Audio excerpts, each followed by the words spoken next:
He's the co-founder of the Players Coalition, the organization created by prominent athletes to fight for the end of social injustice and racial inequality. Saints cornerback Malcolm Jenkins joining us tonight on SportsCenter. And Malcolm, yesterday you released a powerful video on Twitter where you said, "We can't talk about justice until all four men are charged and convicted of murder." What's your reaction to Derek Chauvin being arrested and charged with third-degree murder and manslaughter this afternoon? I think everybody, obviously wants that outcome, and that's a good step in the right direction. But I think, a lot of the anger that you see that continues to go on is that it took so long, and it takes the public pressure to even get reasonable, doubt to get this guy arrested. And we still haven't got the others who participated and allowed all of this to happen. They're still out on the street. And this is on the tail end of Ahmaud Arbery and Breonna Taylor, where we've seen the same thing, where there's a delay in justice until there's an outcry by the masses. And I think the frustration from that is not even allowing us to celebrate or be happy about the fact that he's gotten arrested, because there's so much to be done and there's been so much damage in the past. Investigations continue in these cases you mentioned, and in your video, you brought up the dialogue of policing in the black community and the Players Coalition trying to change policies through marching, protesting, petitions, op-eds, PSAs, but to no avail. And what did you see when you watched the horrific video involving George Floyd, as well as the images from the aftermath this week? You see yourself. If you're a black person watching that, you see yourself, you see your fathers, your brothers, your sons in that video. And I think we've seen that. I know my entire life, I've seen videos and images like that. And the trauma that creates is something that black people carry around every day. And I think it's almost frustrating that this is the type of things that need to circulate for people to actually, who aren't black, to actually pay attention and get involved. And so for me, I know I was very, very frustrated with it, because I'm somebody who's trying to do the work, right? We're doing it all the time.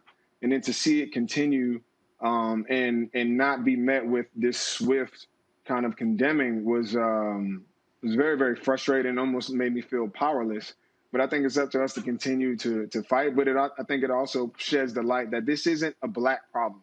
We like to highlight this like this is a black issue. Therefore, people who may not be allies or whatever to black people don't see this as their issue, but this is an American issue.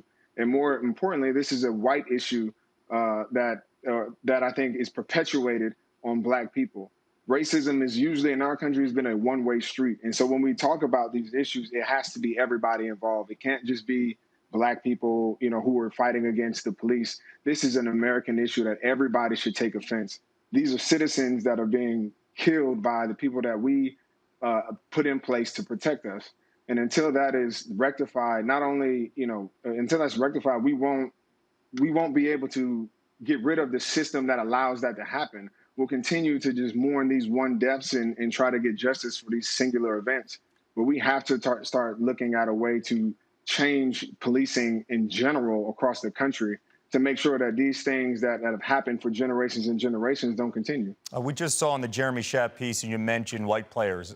Guys like Tom Brady, J.J. Watt, Joe Burrow, ex-Eagle, Chris Long, Zach Ertz. They've spoken out about supporting the black community. For people to understand the fear, the frustration many African Americans and people of color are experiencing right now, what's the impact when these stars speak out? I think it's a great step, and I encourage all of my white colleagues to use their voices and platforms, but I challenge them to use their privilege and their voices to the fullest extent, because we've seen what they've been able to do for other instances. We've seen J.J. Watt have one of the most successful campaigns to rally for support when a hurricane hit Houston, and we've seen what athletes are able to do with their platforms, especially guys like J.J. Watt, the Tom Brady's, the Carson Wentz. And so for me, I'm encouraged that they are at least, stepping into it. But I challenge them to push it to the furthest extent, because I think they, more than anybody else, have the ear of the majority of this country. Whereas black athletes, we are influencers. We have a great voice, especially in the black community. But to change these issues, it comes as the entire society has to get involved. And so I challenge them to go further than they have been up until now. And if you need to educate yourself, ask a Black teammate what they go through every day. Ask those questions when you have guys around the locker room. What can I do to support you? What can I do to help? Because if it was their brother, if it was their father, if it was their cousins, we'd see them respond in ways that gets things changed because we've seen it before. You mentioned just a couple minutes ago about being powerless. What more can the Players Coalition and athletes do to spark systemic change in the justice system moving forward here? Yeah, that feeling of powerlessness is not a reality. It is part of the wear and tear of constantly banging your head against, a force that is greater than you.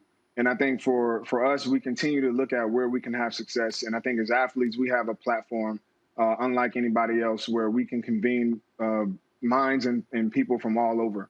And so for us, it's about educating ourselves on the issues, the systems, and how to attack them, and really raising the voices of the people that are doing the work, all of the grassroots organizations that commit their lives to this work.